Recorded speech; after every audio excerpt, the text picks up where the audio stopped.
Bonjour à tous, je me trouve aujourd'hui devant l'ancienne faculté de médecine et de pharmacie de Lille. Ici, pendant longtemps, de nombreux étudiants se sont succédés pour s'imprégner de la connaissance scientifique. Dans les facultés de ce type, un lieu essentiel se trouve généralement, les bibliothèques. Alors aujourd'hui, je vous propose de répondre à 3 questions pour comprendre l'histoire et le fonctionnement des bibliothèques universitaires françaises.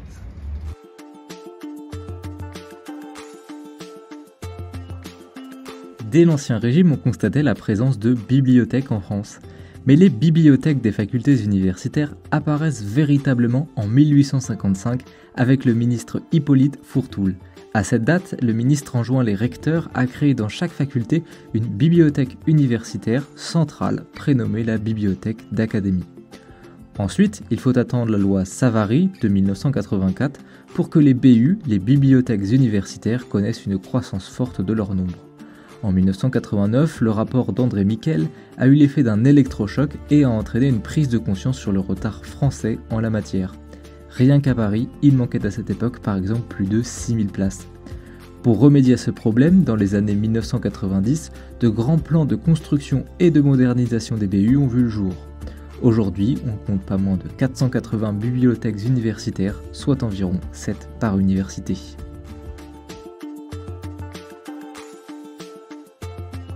Aujourd'hui, la grande majorité des personnes qui entrent dans une BU sont des étudiants. En 2019, ils composaient près de 87% de la fréquentation. De fait, les BU sont avant tout des lieux de travail. Ce sont aussi des centres de documentation importants. Si tous les documents des bibliothèques universitaires en France étaient alignés, ils s'étaleraient sur 1 200 000 mètres, soit 1200 km, ce qui équivaut à la distance Lille-Barcelone. Au-delà des traditionnels livres et journaux, on trouve de plus en plus de films, jeux de société et même parfois du petit électroménager à destination des étudiants. Tous ces éléments sont financés selon un budget précis. En effet, les bibliothèques universitaires doivent leur fonctionnement pour près de 85% à l'État.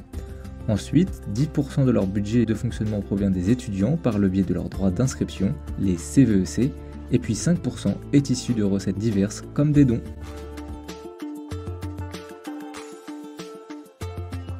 La bibliothèque universitaire la plus vieille de France est probablement la bibliothèque Sainte-Geneviève à Paris. Située depuis 1851 face au Panthéon, elle s'est distinguée comme une pionnière en étant pour la première fois un bâtiment à part entière et non une annexe. Sur 2 niveaux, elle abrite une grande salle de lecture au premier étage qui permet d'accueillir jusqu'à 700 lecteurs simultanément. À Paris, la bibliothèque de la Sorbonne reste probablement l'un des symboles des bibliothèques universitaires en France. Créée en 1770, elle dispose de 2 salles de lecture permettant de consulter 2 millions d'ouvrages et 3500 manuscrits originaux. Enfin, à Strasbourg, la BNU se classe comme l'une des bibliothèques les plus importantes de France, avec plus de 700 000 entrées. Classée en 2004 aux monuments historiques, elle a été rénovée et abrite un style moderne, comme l'illustre son escalier en spirale monumentale. Ainsi, depuis leur apparition au XIXe siècle, le nombre de BU n'a cessé de croître pour atteindre aujourd'hui le chiffre de 480 bâtiments. Au-delà d'être des lieux qui rythment la vie des étudiants, les BU sont aussi des lieux de silence, de travail et de lecture, mais aussi parfois des bâtiments et des monuments impressionnants.